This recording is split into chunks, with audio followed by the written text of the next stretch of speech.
أعوذ بالله من الشيطان الرجيم بسم الله الرحمن الرحيم ലാ തസ്ഹബ് ഖംസതൻ അഞ്ച് വിഭാഗം നമ്മുടെ ഫ്രണ്ട്ഷിപ്പിൽ വരരുത്. അൽ കദ്ദാബ് നുണ പറയുന്ന ആളുകള്. നുണ പറയാ വലിയ ഡേഞ്ചറാണ്.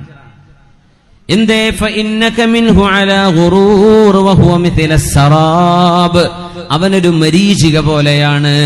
വെള്ളം ഉണ്ടോന്ന് വിചാരിച്ച് നടക്കുമ്പോ മരുഭൂമിയിൽ നട്ടുച്ച നേരത്ത് വെള്ളം പോലെ തോന്നുന്നതാണ് മരീചിക. നുണ പറയുന്നവൻ, എടോ എനിക്കൊരാവശ്യമുണ്ട്, അതൊക്കെ ഞാൻ ശരിയാക്കി തരാം, മുഖ്യമന്ത്രിന്റെ ഫ്രണ്ടല്ലേ, ഇവിടെ ഒരു കഥ ഉണ്ടാവില്ല, വെറുതെ പറയണം. നിങ്ങളിങ്ങനെ വിചാരിച്ചിരിക്കും കുറച്ചനോ ശരിയാക്കി തരും, പറഞ്ഞു പറ്റിക്കും. എന്ത് കാര്യം റെഡി എന്നാ പറയാ. കഴിയുന്നത് റെഡി എന്ന് പറഞ്ഞാൽ പോരാ, അവനെ കൊണ്ട് പറ്റാത്തതിനെ കൊണ്ട് പറ്റില്ല എന്ന് പറഞ്ഞാൽ വേറെ ആളെ നോക്കാം. പക്ഷേ ഈ നുണ പറയുന്നവർ എന്ത് ചെയ്യും? നമ്മളങ്ങനെ ഒരു ലെവലിൽ ഇങ്ങനെ നിർത്തും. നമ്മളിങ്ങനെ പ്രതീക്ഷ വെച്ച് അവസാനം ഒരു കുഴിയിലേക്കായിരിക്കും ചാടുക. വഞ്ചിക്കപ്പെടുന്ന നുണ പറയുന്നവരങ്ങനെയാണ്. വിശ്വസിക്കുക. ഒരിക്കൽ നുണ പറഞ്ഞാൽ ഒരു മനുഷ്യന്റെ വില നഷ്ടപ്പെട്ടു എന്നാ. പിന്നെ ആരാ മനുഷ്യനെ ശ്രദ്ധിക്കുക? നുണ പറഞ്ഞാൽ കെദിബ് പാടില്ല.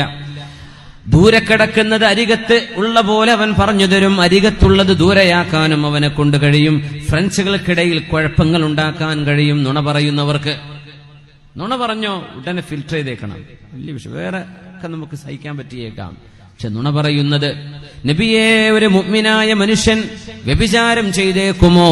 ഒരു പക്ഷേ ചില ടെംപ്റ്റേഷന് വഴങ്ങി വ്യഭിചാരം ചെയ്തേക്കാം. നബിയെ ഒരു മുഅ്മിനായ മനുഷ്യൻ മോഷ്ടിക്കുമോ? ഒരു പക്ഷേ ഗതികേടുകൊണ്ട് അവൻ ചെയ്തിരിക്കാം. നബിയെ മുഅ്മിനായ മനുഷ്യൻ നുണ പറയുമോ? കല്ലാ, ആ മുഅ്മിനായ മനുഷ്യന് നുണ പറയാൻ കഴിയില്ല എന്ന് മഹാനായ റസൂലുള്ളാഹി സ്വല്ലല്ലാഹു അലൈഹി വസല്ലം. നമ്മുടെ മക്കളൊക്കെ ശരിക്കും പഠിപ്പിക്കണേ. മക്കള് ചെറിയ വിഷയത്തിൽ നുണ പറഞ്ഞ് നമ്മൾ ശ്രദ്ധിക്കാണ്ടിരുന്നാൽ അവർ വലിയ നുണ പറയും. പിന്നെ അതിന്റെ മീതയാവും. പിന്നെ വലിയ വലിയ സംഭവങ്ങളായിട്ട് മാറും. അല്ലാഹു കാത്ത് രക്ഷിക്കട്ടെ. ഒന്ന്, നുണ പറയുന്നവൻ. മഹാനായ ജഅഫർ സ്വാദിഖ് തങ്ങൾ പറയുന്ന 5 വിഭാഗത്തിലെ രണ്ടാമത്തേത് അൽ അഹ്മഖ്, ബുദ്ധിയില്ലാത്ത ആൾക്കാര്. കാരണം നമുക്ക് ഉപകാരം ചെയ്യണമെന്ന് വിചാരിച്ച് അവർ ചെയ്യുന്നത് ഉപദ്രവമായിരിക്കും. അഹ്മഖുകള് മാറ്റി നിർത്തണം. മൂന്നാമത്തേത് പിശുക്കന്മാർ. ജീവിതത്തിലെ ആവശ്യങ്ങൾ വരുമ്പോ ഒരു വിഷയത്തിൽ സഹായം വേണമെന്ന് വിചാരിച്ച് അരികത്ത് ചെല്ലുമ്പോൾ കൈയൊഴിയുന്ന പിശുക്കന്മാർ. സുഹൃബന്ധം ഊട്ടിയുറപ്പിക്കുന്നത് മനുഷ്യൻ സാമ്പത്തികമായ ഇടപാടുകളൊക്കെ നടത്തുമ്പോഴാണെന്നാണ്.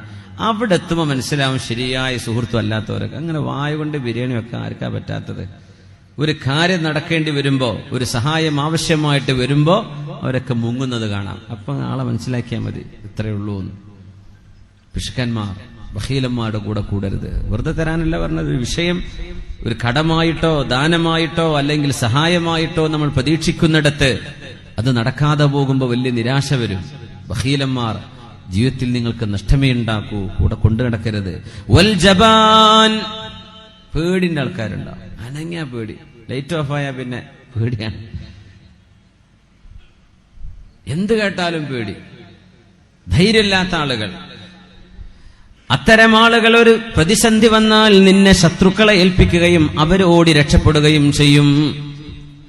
അതുകൊണ്ട് പേടിത്തൊണ്ടന്മാരായ ഭീരുക്കളെ നിങ്ങൾ സുഹൃത്തുക്കളായി കൊണ്ടു നടക്കരുത്. പിന്നെ പറഞ്ഞു അഞ്ചാമത്തേത് വൽ ഫാസിഖ്. കാരണം തിന്മ ചെയ്ത് നടക്കുന്ന ആളുകൾ ഫാസിഖീങ്ങളാണ്, തിന്മ പരസ്യമായി ചെയ്യുന്നവര്. അവര് നിങ്ങളെ ഒരു നേരത്തെ ഭക്ഷണം കണ്ടിട്ട് നിങ്ങളവരെ വിറ്റേക്കും മറ്റുള്ളവർക്ക്. അവർക്ക് കാശ് കിട്ടുന്ന വിഷയം കണ്ടാൽ നിങ്ങളുടെ രഹസ്യം ചോർത്തിക്കൊടുത്തേക്കും, നിങ്ങളെ ശത്രുക്കളെ ഏൽപ്പിച്ചേക്കും. അതുകൊണ്ട് തിന്മ ചെയ്യുന്ന ഫാസിഖീങ്ങളുടെ കൂടെ കൂടല്ലേ. അതുപോലെ തന്നെ ഭീരുക്കളായ ആളുകള്, അതേപോലെ ബഖീലന്മാർ, പിശുക്കന്മാർ, ബുദ്ധിയില്ലാത്തവര്, നുണ പറയുന്നവര്, ഈ 3 വിഭാഗം ആളുകൾ നിങ്ങളുടെ സൗഹൃദ ബന്ധങ്ങളിൽ ഉണ്ടാവല്ലേ എന്ന് മഹാനായ ജഅഫർ സ്വാദിഖ് റഹ്മത്തുള്ളാഹി തആല അലൈഹി. صلوا على النبي محمد وآله. الله